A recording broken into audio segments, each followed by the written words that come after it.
Welcome back to CN2 Sports. One of the coolest storylines in last month's Major League Baseball All-Star Game belonged to Hardin County native Steve Delabar. Just 3 years ago, Delabar was out of professional baseball, recovering from elbow surgery and working as a substitute teacher and coaching high school baseball at John Hardin High School in Elizabethtown.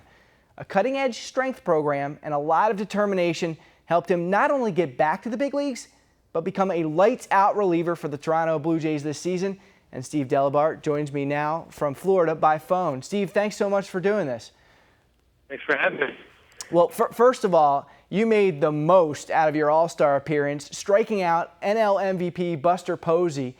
What was that like for you? Cool. I really didn't have too much thought process going into it. It was just get in there and get the job done like I've been trying to do all year.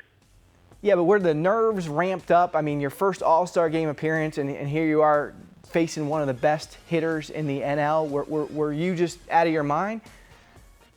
No, I didn't realize who I was facing until I walked up. I had a yard, and I didn't even know who I was facing. I just figured it was a right-handed hitter. And then I get on the mound, and I still don't know who I'm facing. And I didn't see him until he actually walked up to the plate, and I was like, all right, I guess I got to get this guy out. Well, that's one way to do it. Well, a lot of people have been following your storyline, and a lot of people were kind of expecting that you and the Toronto Blue Jays might be in the thick of a pennant race this summer. What's happened? I know it's been a great season for you, but what's happened with the team? It's just been, right kind of came, a little bit when Jose went down with his ankle injury, and just never got things rolling, and we kind of got behind early, and we've just been playing catch the whole year, just trying to get everybody healthy, back on the stage. Just haven't really, we didn't get out the gate quick. Things haven't really clicked, so as a team, so it's been a rough year so far. Yeah, you guys are now 15 and a half games behind Boston, who's in first place. Do you think you all can make a run for it down the stretch, or at this point are you all kind of playing for next year?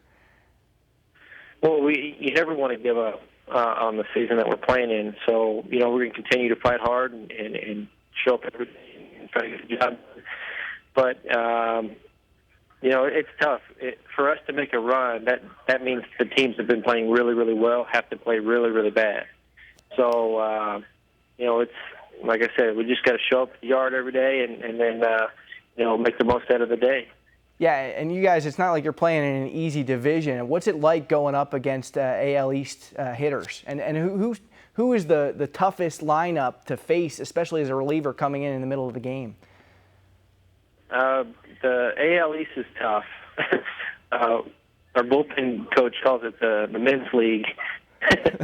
It's pretty tough. I mean, you run out there different lineups, and then you also got. The American League is tough, and with the DH in there, and it's just a tough league all the way around.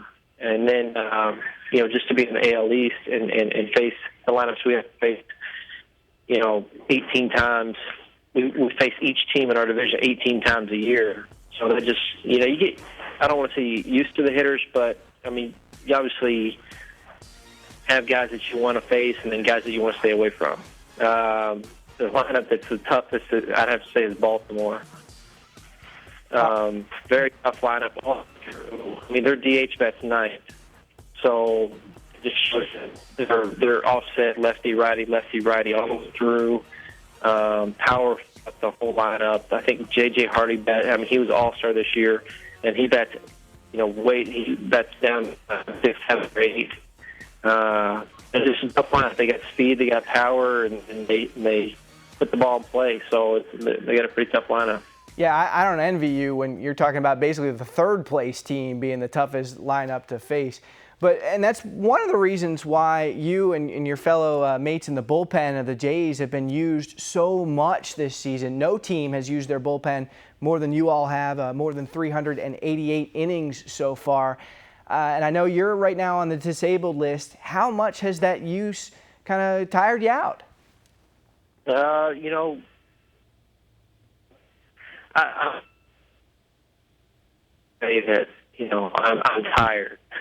I've never once said anything about, hey, I need to take time off, or, you know, I can't go, or anything like that. But it was, you know, it was a team decision to kind of get me some rest, because all the innings that I built up, I did have some tightness, but that was,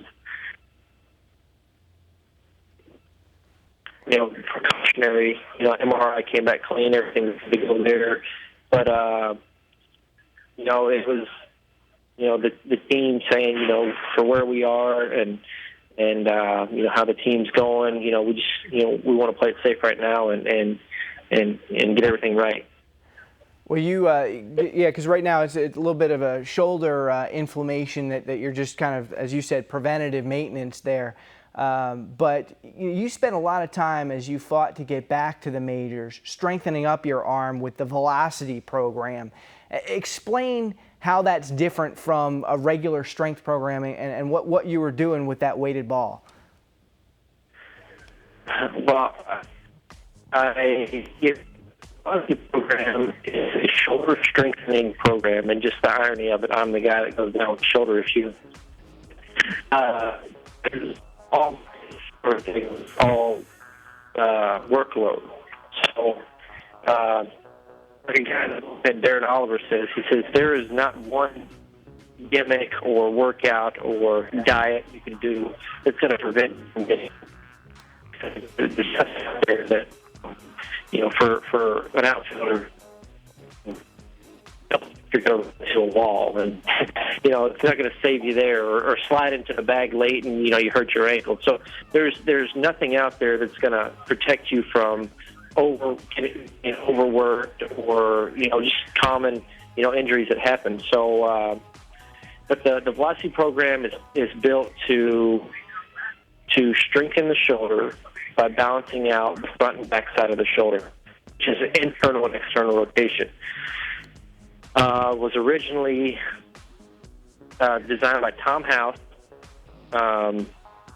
and he went through a study of guys in baseball and out of baseball, and those guys, you know, some of the guys that were out of baseball gained velocity because all of them had shoulder issues. So, you know, the big thing was just seeing how you know they could speed it up and get everything back feeling right. So, you know, the Velocity program, it wasn't originally titled Velocity, but Velocity is the seller. You know, nothing's going to go and say, if I do this pre-joint threshold training, you know, it's going to make, you know, I want to do.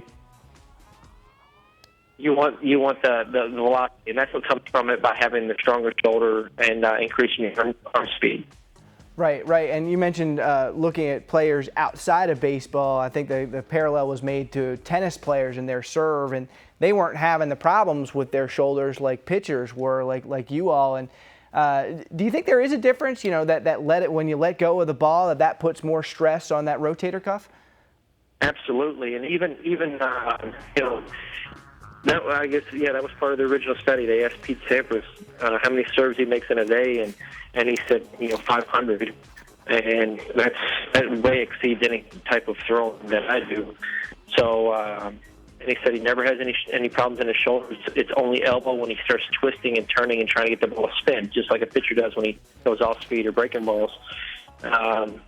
So, you know, the light kind of flickered a little bit, and they're like, let me see what we can do with this. So they started messing with different weights and came down to the weights that they have now with the balls, and you know, design a program fit for the individual, not just a cookie cutter program, but you know, each individual has their own set program. So yeah, with me, I even the day the last time I pitched, I was going through my program as a maintenance. And I did not feel anything in my shoulder as I was doing the program. So I was getting the strengthening and I had no ill effects from from the program itself. But I was having shoulder inflammation at the time, but I did not feel if I did it. I got up that same night. I felt it whenever I released the ball and threw the ball. So